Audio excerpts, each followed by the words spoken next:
Marston's Domain. Hey everyone, Marson here, and today I want to talk about the Splatoon 2 Direct that just happened, and I wanted to go over the things that I thought were really cool and the things that I thought were kind of lacking. Overall, I thought the presentation was pretty good. I wasn't expecting too much coming into it, like I had said in my video where I made a prediction on the Direct for this, because I had a strong feeling that they were just going to go over a lot of things that we kind of already know about Splatoon in general, which they did. But along doing that, they showed off a lot of new stuff, which is where I'm totally okay with that. I was never really against them having this kind of Direct anyway. I was just saying that I wasn't insanely hyped to watch it in terms of expectations of new things. But I think they showed off a good amount of new things that kept it fresh, as they love to say. And overall, I thought the presentation was pretty good. The one negative thing that I want to get out of the way right now is I am surprised that they didn't show off a new mode. Because when they started talking about ranked mode, I thought for sure they were going to talk about some new ranked mode that you'd be able to do, but they didn't, and I was actually really surprised by that. I still think that we'll get a new mode at some point, but that's the only thing left that I think someone would argue that this game's not worthy of being called a sequel. I've been an advocate on that this game is definitely worth being called a sequel ever since any little bit of the details of this game have come out. I've always been saying that I thought it was worthy of being called a sequel, which I'm not going to get too into that because I already have a whole video on that. But basically, I've always just thought that this game should be considered a sequel. There's some people out there that don't think this should be called Splatoon 2. They think of it as like Splatoon 1.5 or whatever. But I think it's worthy of being called a sequel, and I think that this Direct helped push that even further. However, I do think that them showing off a new mode would have kind of solidified that whole argument on whether it should be called a sequel or not. But other than that, I liked everything else about the Direct. I think the new weapons that they showed off are really cool. I think the new sub-weapons are cool. I think the new specials are cool. I definitely really like that hamster wheel thing that they made. That's probably one of the coolest new additions to the game that I've seen. And I'm also very excited that you can now purchase the abilities that you want on your equipment, because I definitely was not a fan of the old method where you would just randomly re-roll your item's abilities or your equipment's abilities and just hoped for the best and hoped that you got the abilities that you wanted. So I'm glad that now you can just purchase the abilities you want, because that way it's still fun to kind of grind out the game and get a bunch of currency and actually be rewarded for that currency instead of just getting a bunch of it to only re-roll your items and just get stuff that you didn't want. So I think that's really cool. I love the fact that now you can join Splatfests with your friends. I remember early on with the game, when me and my friends would play these Splatfests, we would join a game at the same time, and we would keep doing it until we eventually got into the same lobby. So we'd go in, if we weren't in the same game, we'd finish, back out, rejoin at the same time. We would do that again and again and again until we got in the same group. And it actually worked. We eventually would get in the same group, which is kind of crazy when you think about it. But now we don't have to do that. We can just join in the same lobby, join in a Splatfest, and just have fun. So that's cool. The app thing that they went over, I love all the features of it in terms of looking at stats, looking at equipment to buy, looking at how much ink you've put on the ground compared to like real life areas. I think all that's really cool. I'm still against the way the voice chat works. I'll never use it for the voice chat. I've talked a ton about that in previous videos. The only thing that I'm still unsure of, which I'm starting to not worry as much about it, but still not sure if you have to use the app to join games with your friends. I don't think you do. So I'm just going to wait until the game comes out and see how that works before I start going on about that. Because if you have to use the app to join games with your friends, I think that's ridiculous. But like I said, I've talked enough about that. I'm going to wait till the game comes out to see whether or not that's the case.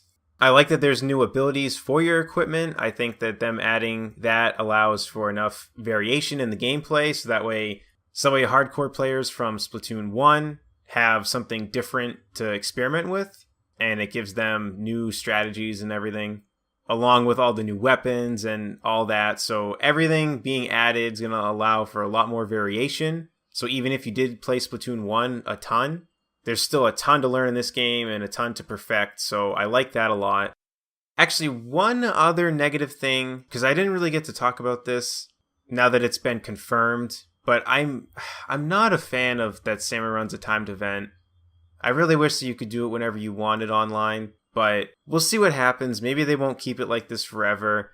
And if it's available most of the time, then I'll deal with it. But if they start making it a really rare event, then that's going to get really annoying. But other than that, Salmon looks amazing, so I can't wait to play it.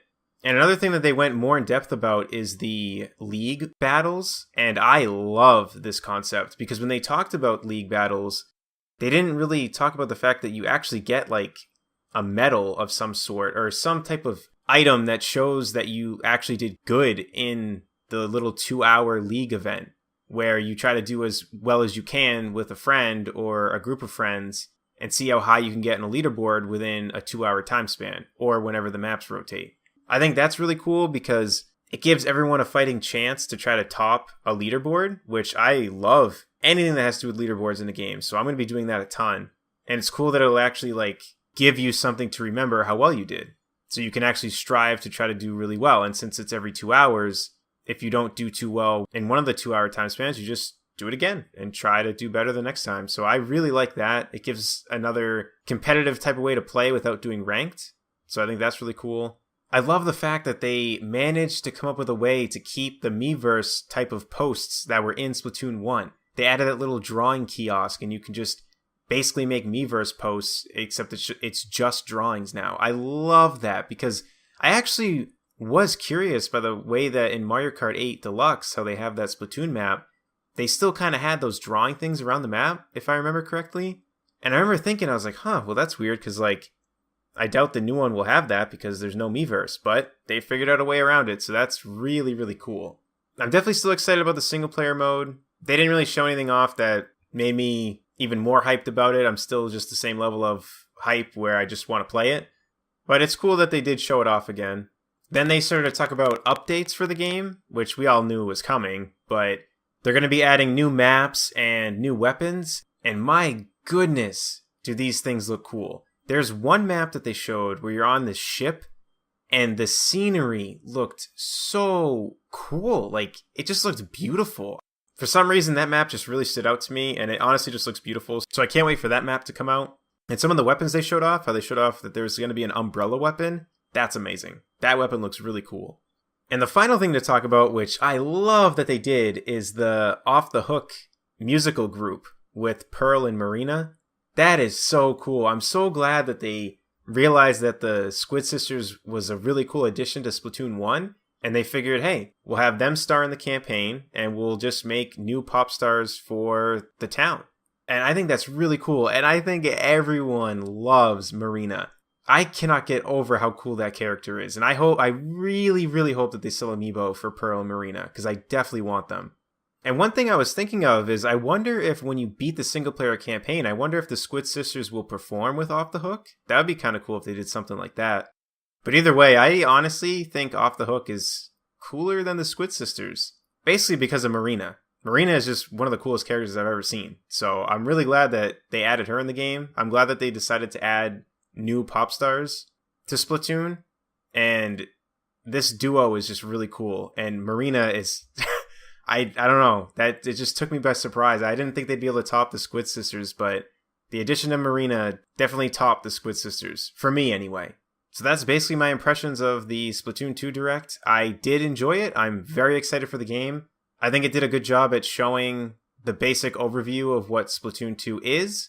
And I think that there's a lot of fun to be had. I am actually a little bit interested by the fact that they announced that Splatfest will go on for 2 years. I feel like they would have been better off just not saying that. They talked about how the game will get updates for a year, which that made sense that they said that, but saying how long we'll get Splatfest for was a little strange to me, because I don't think anyone wants to think about, like, right when they buy a game, think, oh, in 2 years, it's going to have less features. That's just a little weird to me. That's not to say that the game would die in 2 years, but I don't know, I thought that was a little odd. But other than that, that's my impressions of the Splatoon 2 Direct. But I would love to know what you guys thought of the Splatoon 2 Direct, so let me know in the comment section below if you enjoyed the Direct, if you thought there could have been more, if you're the same level of excitement, if you're more excited, let me know in the comment section below, and I'll see you on the next one. Take care, everyone.